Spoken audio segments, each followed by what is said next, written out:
More than 200 people are dead and hundreds of others hurt after a series of explosions hit the country of Sri Lanka on Easter Sunday.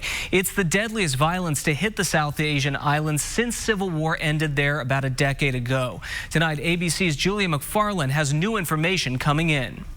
The Eiffel Tower going dark in tribute to the victims of the Sri Lanka bombings. Most of those who died packing churches for Easter services when explosions tore through them. The images horrific. Church pews in splinters, blood spattered on a statue of Jesus Christ. Other victims hit by possible suicide bombers in luxury hotels catering to tourists. More than 30 killed were foreigners, including several Americans. Altogether, 9 explosions. We are prepared to take all measures necessary to ensure that terrorism is contained and wiped out. Hundreds of wounded taken to hospitals where families desperately searching for loved ones. Hundreds lining up to give blood. The Archbishop of Colombo demanding justice. Find out who is responsible behind this act and also to punish them mercilessly, because only animals can behave like that. Police had been warned 10 days ago about possible upcoming attacks. Tonight, more than a dozen suspects in custody. 3 officers died in one of the raids. Security stepped up, police checking vehicles on the street leading to the airport after a 6-foot-long IED was discovered. It was later disposed of in a controlled explosion, the government imposing a curfew. Julia McFarlane, ABC News. Well, honestly, I think it's kind of scary because it's around our area, just makes me feel kind of, nervous. Yes, some scary moments around IUPUI's campus. 2 armed robberies have happened near that campus over the past 3 days. Neither one was actually on campus, just close by. Now, the school sent out a text alert to students and staff after those robberies happened. But tonight, working for you, RTV6's Derek Thomas is asking, is enough being done to keep students safe? At 4:25 p.m. on Friday, students were notified by text message and email that an armed robbery occurred near the 900 block of Martin Luther King Street. They are told to trust their instincts and take safe shelter.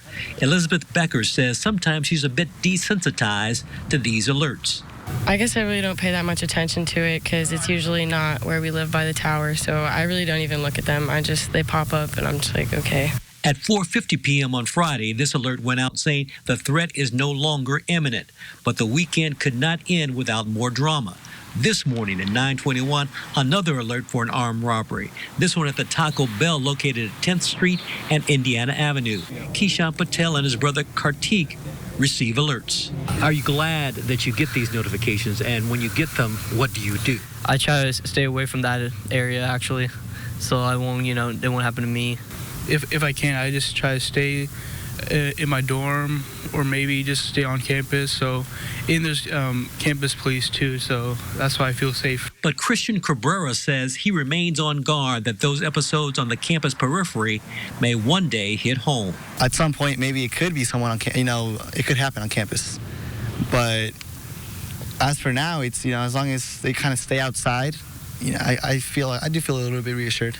So you feel safe? You don't feel in jeopardy? No, I wouldn't say I feel in jeopardy. I feel pretty secure here. Is everything in place to keep students safe? By phone, the IUPUI Police Department Public Information Officer told me, we're always going to put our students and staff first. We're asking our community to be aware of their surroundings. Be vigilant.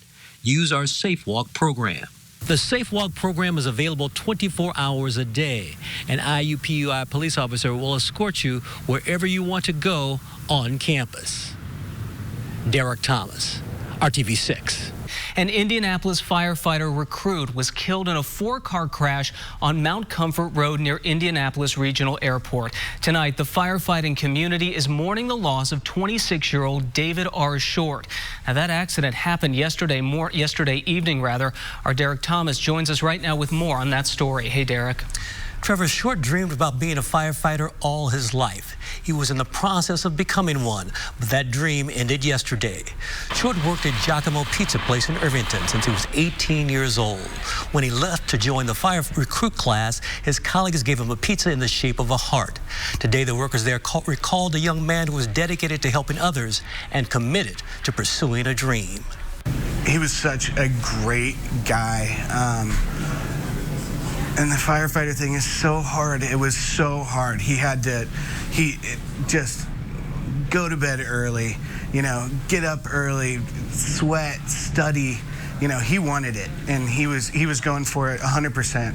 And we were so proud of him, and we'll always be proud of him. His humor, his smile, his infectious personality, to know him was to love him, and he was a stellar, stellar young man. Now, the fire department issued a statement that said David left us too soon, but he left having achieved the one milestone he wanted more than anything else in the world, and that was to be an IFD firefighter. His energy and smile will be missed. Funeral arrangements are pending. Wrapping up this 2018-2019 season for the Indiana Pacers, Scott Pollard, day first. Unfortunately, it is season over, but Game 4, it looked a lot like Games 1, 2, and 3.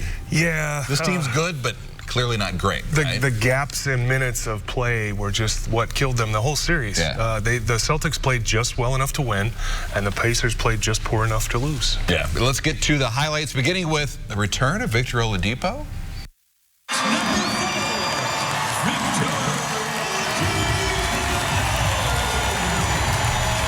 Looking very feathery in his return. Great to have Vic back in the house. Everyone there happy to see him. But Pacers stumbled out of the gate. Boston took an 8-0 lead. Finally, things settled down. How about a 15-3 run? Miles Turner with the block. Darren Collison on the other end. Stepped back, 3. All of a sudden, the Pacers are up 4. Ball movement, though. In all told, it was much improved today. Well, you can see that Domas highlight there. He finally had a game. Up until this game, he hadn't really had a normal game. They really did a great job. And then Miles dunks on the entire planet. I got dunked on. I was sitting in my house watching the game. Holy cow! Are you kidding me? You should have seen the bench. A typical, bench reaction. Everyone's up, getting excited about this, and a lot of momentum. Darren Collison picked up on that. He had a great run down the stretch in the first half. Pacers, though, all told, still only up 2 at the break. Here comes Boston in third, a 14-3 run. Here's where things kind of fall apart once again for the Pacers. That was, of course, Kyrie Irving. And then Boston with another 18-5 run in the fourth. Gordon Hayward got red hot. And the Pacers, they made 6 of 7 down the stretch to make it close. But there's Vic. There it is. Season over. Gordon smiling. Larry and Victor not smiling. So much. One of the other daggers there by Gordon, the former Brownsburg star. Pacers lose. Celtics sweep. Hayward team high 20. Bojan Bogdanovic game high 22.